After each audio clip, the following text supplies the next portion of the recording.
Gold in Halls of Torment is an important resource no matter where you are in the game, because you're going to need it to purchase both those stats from the Shrine of Blessings as well as items from the Wellkeeper. So it's a constant resource that you're going to be using for a long time, especially when it comes to buying all the items. I just wanted to put together some numbers for you guys, as well as a quick little tip on how to farm gold as fast as possible. We are going to be focusing on the first and second map, because the third map, you can't really use this, mostly because regardless of how far you go on that map, you will eventually run into that spectral army, and that army is going to impact how you do this little guide. So third map we're just going to ignore. It's definitely not one of the best ways to farm gold. But just getting into it, I ran both maps while going and doing this little technique, and basically all it is just, I recommend going archer so you have increased movement speed.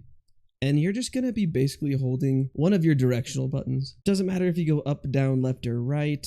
The map is never ending, so you're never going to run into a wall. Granted, you can't run away from enemies. They just keep spawning in front of you. So like, if you run past a boss, you're going to see the boss again. It's not like you can run away from it. But basically, you're just going to continue moving in a direction and going out of your way to destroy all of those random objects that are around in the map. In the first map, it's going to be boxes. And in the second map, it is going to be vases. Now, there are two reasons that we're going to be breaking these boxes. The first one is this is the only way to get gold to actually drop in the map. You do not get gold for killing enemies outside of your Torment score that is given at the end of your round.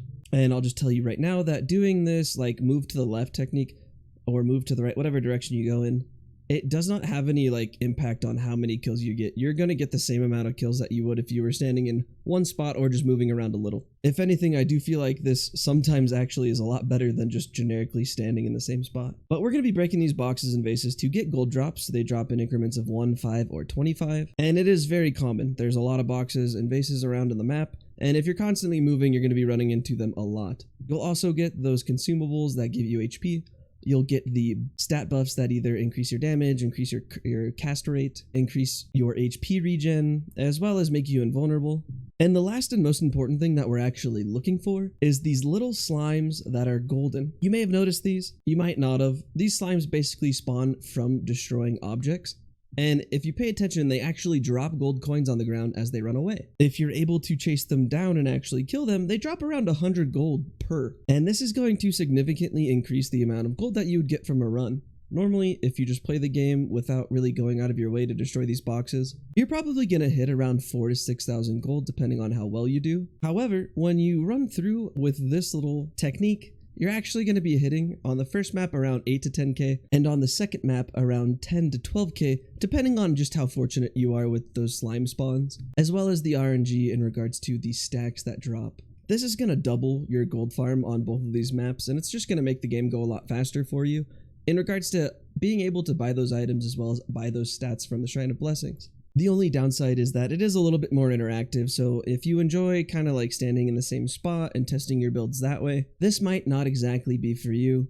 But if you enjoy like interacting with the game as you're playing, this is fun because you just move around all the different directions. Sometimes you'll go like 4 or 5 minutes without getting one of the hands that pulls all the experience gems towards you. And when you finally get that, after like 6 minutes, it is really fun to watch the gems run into your body for about 1.5 minutes. Just one of those nice features, just hearing it go ding, ding, ding, ding, ding, ding, ding, ding, ding. I like it. I don't know. It's enjoyable.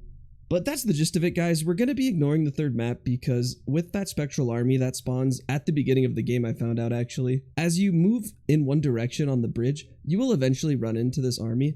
You are able to get through it with the invulnerable buff if you get that, or if you stand directly next to the army while you're leveling up, the level up explosion actually does push the enemies away. So those are two ways that you could get through it. However, the box spawns just aren't as consistent as they are on the other two maps. You have to go back and forth between the sides of the bridge, and it's just not as efficient basically. So definitely focus on the first and second map depending on where you are in your farm in this game. I hope that this helps you get as much gold as possible so you could buy all the shit that you want. And if this was helpful for you, definitely leave a like and subscribe.